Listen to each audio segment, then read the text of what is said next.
الحمدللہ رب العالمین والصلاة والسلام علی سید الانبیاء والمرسلین اما بعد فاعوذ باللہ من الشیطان الرجیم بسم اللہ الرحمن الرحیم یا رب لک الحمد کما ینبغی لجلال وجہک وعظیم سلطانک رب اشرح لی صدری ویسر لی امری واحلل عقدۃ من لسانی یفقہوا قولی رب زدنی علما۔ السلام علیکم ورحمۃ اللہ وبرکاتہ۔ پارہ نمبر 25 سورۃ الزخرف، اردو ترجمہ اور تفسیر۔ گزشتہ اسباق میں آیت نمبر 45 تک ہم نے پڑھ لیا۔ آج کے سبق میں آیت نمبر 46 سے آغاز کر رہے ہیں۔ یہاں سے جناب حضرت سیدنا موسیٰ علیہ الصلوۃ والسلام کا ذکر خیر شروع ہوتا ہے۔ اس سے پہلے حضرت ابراہیم کا ذکر ہوا، نبی کریم صلی اللہ علیہ وآلہ وسلم پر جو مشکل حالات تھے مکی دور میں ان کا ذکر ہوا۔ آپ کو اسٹرینتھ ملی حضرت ابراہیم کے واقعے سے، اہل ایمان کو تقویت ملی، حضرت ابراہیم کے دور کا ذکر ہوا، اور اہل ایمان کا کہ اہل ایمان ہر دور میں فلاح کی راہ پر ہوتے ہیں، دنیا اور آخرت میں کامیاب ہوتے ہیں۔ پھر ذکر ہوا نبی کریم صلی اللہ علیہ وآلہ وسلم کو حکم ہوا کہ آپ استقامت کے ساتھ دین کی تبلیغ پر اپنا کام جاری رکھیں اور دین کی تبلیغ کرتے رہیں، آپ پریشان نہ ہوں۔ آپ کو جو یہ دکھ اور تکلیفیں پہنچاتے ہیں انشاءاللہ ایک دن اسلام کا بول بالا ہوگا۔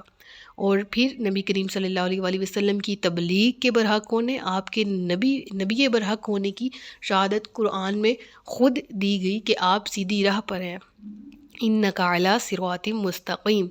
تو پھر وہاں پر پچھلے رکوع میں بھی یہ سمری تھی، اور اس رکوع میں حضرت موسیٰ علیہ الصلوۃ والسلام کا ذکر بیان کر کے اہل ایمان کو پھر سے ایک طرح سے وہ بات باور کروائی جا رہی ہے کہ ایمان اور اسلام والے یہ ہمیشہ باقی رہتے ہیں، جو پیغام توحید کا علم بلند کرتے ہیں، پیغام ربانی کو دنیا تک پہنچاتے ہیں، وہ ہمیشہ کے لیے امر ہو جاتے ہیں، اور باطل ہمیشہ مٹ جاتا ہے۔ باطل مٹنے کے لیے اور مٹتا ہی ہے، ان الباطل کان زہوقا۔ تو حضرت موسیٰ کا ذکر ہوتا ہے، وَلَقَدْ أَرْسَلْنَا مُوسَىٰ بِآيَاتِنَا إِلَىٰ فِرْعَوْنَ وَمَلَئِهِ فَقَالَ إِنِّي رَسُولُ رَبِّ الْعَالَمِينَ۔ نبی کریم صلی اللہ علیہ وآلہ وسلم نے مکہ کی زندگی میں جو حالات کا سامنا کیا اور سرداران کی طرف جو پیغام توحید بلند کیا، توحید کا پیغام پہنچایا، اور آپ کی قوم کے سرداروں کا کیا رویہ تھا؟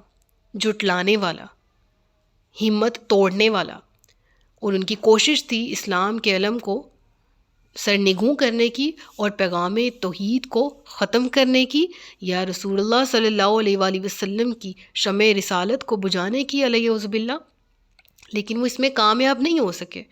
اب مسلمان جو ان کو دیکھ رہے ہیں اور ان کے اس ظالمانہ رویے کو دیکھ رہے ہیں، پھر ان آیات کا نزول ہوا، بے شک ہم نے موسیٰ کو اپنی نشانیوں کے ساتھ فرعون اور اس کے سرداروں کی طرف بھیجا، تو موسیٰ نے فرمایا بے شک میں اس کا رسول ہوں جو سارے جہاں کا مالک ہے۔ یعنی مکہ کے سرداروں کے لیے بھی اس میں ایک طرح سے نصیحت تھی اور عبرت تھی۔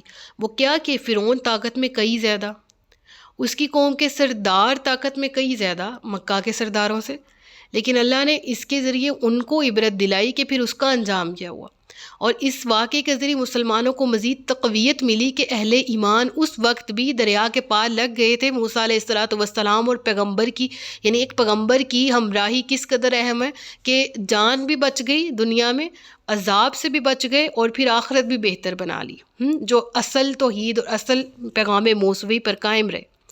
تو یہاں پر پھر دونوں طریقے سے، یعنی اس وحی پر دونوں جماعتوں کے لیے، ایک کے لیے تلقین نصیحت، دوسرے کے لیے عبرت اور پیغام آیا کہ اس سے پہلے فرعون کی طرف بھی موسیٰ کو بھیجا گیا تھا، اور موسیٰ نے کہا میں اللہ کا رسول ہوں، اس کا رسول جو سارے جہانوں کا مالک ہے۔ اور یہ ذکر بہت زیادہ معنی خیز ہے، کیونکہ اس وقت فرعون فقال انا ربکم الاعلی، وہ یہ کہتا ہوتا تھا کہ میں رب اعلیٰ ہوں، میں بلند رب ہوں، میں بڑا رب ہوں، وہ اپنے آپ کو رب کہتا تھا نا۔ حضرت موسیٰ نے اپنا اور اپنے رب کا تعارف کیا کروایا؟ میں اس کی طرف سے بھیجا گیا ہوں، میں اس رب کا رسول ہوں جو تمام جہانوں کا پیدا کرنے والا ہے، یعنی اور تو خود کو رب کہتا ہے، حالانکہ رب العالمین تیرا بھی رب ہے۔ پھر جب وہ اس کے پاس نشانیاں لایا تو جبھی وہ ان پر ہنسنے لگے، اور ہم انہیں جو نشانی دکھاتے وہ اپنی مثل پہلی نشانی سے بڑی ہی ہوتی، اور ہم نے انہیں مصیبت میں گرفتار کیا تاکہ وہ باز آ جائیں۔ ان تمام چیزوں کی سمری میں آپ کے سامنے رکھوں گی۔ یہاں نشانیوں سے مراد جو عصا، اژدہا بن جانا اور روشن ہاتھ ہے ید بیدا، اور اس کے علاوہ جو دیگر نشانیاں دی گئی تھیں کل 7 دوسری تھی جو مختلف قسم کے عذابات آئے تھے فرعونیوں پر. ٹڈی دل کا حملہ تھا، ہر چیز کا خون میں کنورٹ ہو جانا تھا، جوؤں کا سر میں ڈل جانا، مینڈکوں کی بارش ان پر کی گئی. تو یہ مختلف ٹائپس کے عذاب تھے ان پر. ٹھیک ہے، تو یہ کس لیے تھے یہ مختلف مصیبتیں؟ تاکہ وہ اپنے اعمال سے باز آ جائے. اور یہاں پر ہم نے ڈیٹیل پڑھی بھی تھی کہ جب عذاب آتا تھا تو کہتے تھے رجوع کریں گے، اب ہم موسیٰ کی طرف ہو جائیں گے، اور جب عذاب ٹل جاتا تو پھر اپنی ہی اس ہٹ درم زندگی کی طرف لوٹ جاتے اور پھر دوبارہ عذاب آ جاتا. تو یہ تمام حضرت موسیٰ کی نشانیاں تھیں، اور یہ مختلف قسم کی مصیبتیں بن کر ان پر، جس طرح 2 تو مین معجزات تھے جن کا ذکر قرآن میں آتا ہے، باقی نشانیاں کاؤنٹ ہوتی ہیں. ٹھیک ہے، لیکن یہ فرعونیوں پر عذابات کی فارم میں تھی. ٹھیک ہے، تو اللہ فرماتا ہے ہم نے انہیں مختلف مصائب و آلام میں گرفتار کیا تاکہ وہ باز آ جائیں. تو انہوں نے کہا اے جادو کے علم والے، ہمارے لیے اپنے رب سے دعا کر اس عہد کے سبب جو اس نے تم سے کیا ہے، بے شک ہم ہدایت پر آ جائیں گے. یہ ایک طرح سے طنز تھا، یہ ایک ٹونٹ تھا، اور یہ تھا کہ اے جادوگر، اے جادو کے علم والے. ٹونٹ سے کہا گیا نا، یعنی حضرت موسیٰ کا عصا اژدہا بن جانا اور ہاتھ کا اپنے بغل میں ڈالنا اور نکالنا تو وہ چاند سے زیادہ روشن ہو جاتا. تو اس سے طنز کے فارم میں انہوں نے کیا کہا، اے جادو کرنے والے، اے جادو کا علم رکھنے والے، اے جادوگر، اپنے رب سے دعا کر کے ہم ہدایت پہ آ جائیں، ہم آ جائیں گے. تو پھر وہی والی روش ان کی یہاں پر ذکر کی گئی کہ وقالوا یا ایھا الساحر ادع لنا ربک بما عہد عندک اننا لمہتدون. تو انہوں نے یہاں پر ایک سوال ہے کہ وہی بات ابھی میں نے کہی کہ مختلف عذاب آتے، جب پہلا عذاب آتا فار ایگزامپل خون کا عذاب آیا تو وہ رجوع کرتے، حضرت موسیٰ سے کہتے کہ اپنے اللہ سے دعا کریں، ہم اب کی بار نہیں کریں گے، ہم ہدایت والے کام ہی کریں گے. لیکن پھر وہ اپنی اسی روش پر چلے جاتے جب عذاب ٹال دیا جاتا. تو اس کا ذکر اس آیت میں ہے کہ وہ قوم کے لوگ کہنے لگے اے جادو کے علم والے، ہمارے لیے رب سے دعا کر اس عہد کے سبب جو تو نے ہم سے کیا ہے، بے شک ہم ہدایت پر آ جائیں گے. فرعون کی قوم مصائب و آلام میں گرفتار ہے، رہائی کی کوئی صورت نظر نہیں آ رہی. آخرکار حضرت موسیٰ کی دعا کے طفیل وہ سمجھتے کہ ہم نکل سکتے ہیں، تو آپ سے ریکویسٹ کرتے ہیں، لیکن اس وقت بھی اے رسول کے الفاظ سے آپ کو خطاب نہیں کرتے، بلکہ کیا کہتے ہیں یا ایھا الساحر، یعنی اے جادوگر، اے جادو جاننے والے. بعض علماء نے یہ فرمایا کہ یہاں ساحر کیوں کہا گیا، ان کے نزدیک ساحر بہت معزز اور محترم ہوتا تھا، سحر کو وہ اشرف العلوم تصور کرتے تھے. اور یہاں یا ایھا الساحر تحقیر کے لیے نہیں بلکہ احترام کے لیے استعمال کیا گیا. اور بعض علماء کہتے ہیں کہ نہیں، یہاں پر ایز اے ٹونٹ انہوں نے غرور اور سرکشی میں وہ اس قدر آگے بڑھ چکے تھے کہ اپنی انتہائی بے بسی کے باوجود بھی وہ موسیٰ کو اللہ کا نبی نہیں پکار رہے تھے، بلکہ وہ کیا کہہ رہے تھے کہ یہ جادوگر ہے، جادوگر کہہ کر پکارتے. کیونکہ اس سے پہلے بھی ان کا معمول تھا، اور وہ معمول یہی تھا کہ موسیٰ علیہ السلام کے بعد 2 بڑے معجزات تھے، ید بیضاء اور عصا کا اژدہا بن جانا، تو وہ اس کو جادو ہی سے ریلیٹ کرتے تھے، اور وہ اس لیے کہتے تھے کہ موسیٰ جادوگر ہے علیہ باللہ، کہ وہ جب بھی ان معجزات کا ظہور کرتے تو ان کے ساتھ یہی چیزوں کی نسبت دی جاتی کہ یہ جادو کو تو فعل کرتے ہیں. تو بہرحال یہی ہے کہ وہ کہتے کہ ہم ضرور ہدایت والوں میں سے ہو جائیں گے اگر تو آپ اپنے رب سے دعا کر دیجئے. اللہ فرماتا ہے پھر جب ہم ان سے وہ مصیبت ٹال دی تو اسی وقت انہوں نے وہ عہد توڑ دیا. اور وہ عہد کیا تھا؟ یہی عہد تھا کہ ہم راہ ہدایت پر آئیں گے، آپ دعا کر دیں گے، مصیبت چلی جائے. ٹھیک ہے. اور فرعون نے اپنی قوم میں اعلان کر کے کہا اے میری قوم، کیا مصر کی بادشاہت میری نہیں، اور یہ نہریں جو میرے نیچے بہتی ہیں تو کیا تم دیکھتے نہیں؟ کیا میں اس سے بہتر ہوں جو معمولی سا آدمی ہے اور صاف طریقے سے باتیں کرتا معلوم نہیں ہوتا؟